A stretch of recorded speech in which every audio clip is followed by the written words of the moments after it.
Good morning class 7। बच्चों, आपने सदाचार जो चैप्टर था उसमें इससे पहले जो है 2 श्लोक पढ़े थे, फर्स्ट और सेकंड वाला, और उसका अर्थ भी सीखा था। आज हम सदाचार का जो थर्ड श्लोक है, थर्ड और फोर्थ श्लोक जो है यहाँ पढ़ेंगे। तो चलिए स्टार्ट करते हैं। थर्ड श्लोक देखिए क्या है।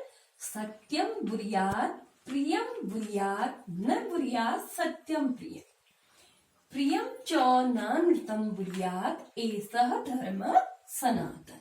तो क्या है? सत्यम बुर्यात प्रियम बुर्यात। क्या करना चाहिए हमें? सत्य बोलना चाहिए और प्रिय बोलना चाहिए। बुर्यात मीन्स होता है बोलना। सत्य बोलना चाहिए, प्रिय बोलना चाहिए। न बुर्यात सत्यम प्रियम, हमें लेकिन कभी भी ऐसा अप्रिय सत्य नहीं बोलना चाहिए। न बुर्यात सत्यम प्रियम मतलब अप्रिय सत्य नहीं बोलना चाहिए। प्रियम चौनानृतम बुर्यात ऐसा धर्म सनातना, और प्रिय लगने वाला असत्य। प्रियम चौनानृतम का मतलब प्रिय लगने वाला असत्य नहीं बोलना चाहिए। यही क्या है? ऐसा धर्म सनातना में यही क्या है? सनातन धर्म है, या ऐसा किसमें कहा गया है? सनातन धर्म में कहा गया है। क्या कहा गया है?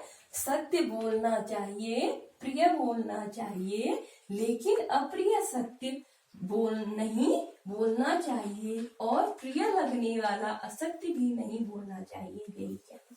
सनातन धर्म है। तो चलिए फोर्थ श्लोक को स्टार्ट करते हैं।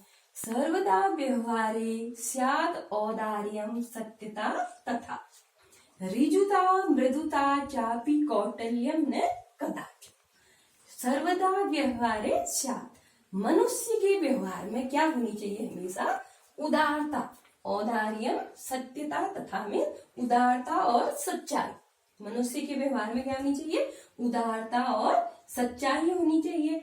उसी के साथ क्या क्या होनी चाहिए? ऋजुता मृदुता मीन्स होता है सरलता और कोमलता। ऋजुता मीन्स होता है क्या होता है? सरलता, और मृदुता मीन्स होता है कोमलता। तो उसी के साथ साथ सरलता और कोमलता भी होनी चाहिए, लेकिन चापि कौटिल्यम न कदाचित् का मतलब है लेकिन कभी भी हमारे व्यवहार में कुटिलता नहीं होनी चाहिए। हमें कैसा होना चाहिए? हमें जो है सत्य बोलने वाला होना चाहिए, और सरलता होनी चाहिए हमारे व्यवहार में। ऋजुता होनी चाहिए यानी कि सरलता, और मृदुता कोमल व्यवहार होना चाहिए, लेकिन कभी भी हमारे व्यवहार में कुटिलता नहीं होनी चाहिए, ऐसा कहा गया।